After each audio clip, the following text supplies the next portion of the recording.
नमस्कार, स्वागत है आपका वन इंडिया हिंदी में। मैं हूं तलहा। यूपी विधानसभा चुनाव की तैयारियों का जायजा लेने शुक्रवार को गृह मंत्री अमित शाह वाराणसी पहुंचे। वाराणसी में पार्टी कार्यकर्ताओं को संबोधित करते हुए शाह ने कहा कि हर एक कार्यकर्ता को कम से कम 3 परिवारों से वोट हासिल करने की कोशिश करनी चाहिए। उन्होंने कहा कि यूपी विधानसभा चुनाव में जीत 2024 का दरवाज़ा खोल देगी।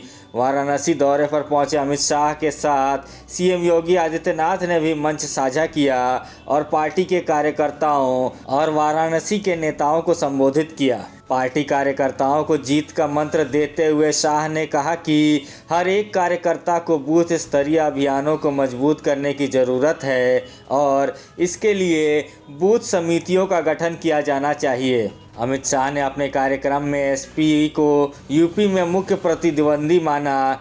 उन्होंने कार्यकर्ताओं से कहा कि चुनाव में हमें एसपी के अलावा कोई टक्कर नहीं दे सकता और अगर कार्यकर्ता जोर लगा दें तो फिर हमारे सामने कोई नहीं टिक पाएगा। उन्होंने कहा कि 2 बड़े दल बीजेपी के सामने लड़े लेकिन कुछ नहीं कर सके। कार्यकर्ताओं को संबोधित करते हुए अमित शाह ने कहा कि ये चुनाव कोई मामूली चुनाव नहीं है, बल्कि देश को आगे ले जाने और देश की गरिमा को बनाए रखने का चुनाव है। हमें लोगों को केंद्र सरकार की योजनाओं जैसे फ्री गैस सिलेंडर और किसानों के लिए बनाई गई योजनाओं के बारे में बताना होगा। गृह मंत्री ने कहा कि योगी सरकार में माफिया और गुंडे कंट्रोल में हैं। हम अगले 5 सालों में इसे और बेहतर प्रदेश बनाएंगे।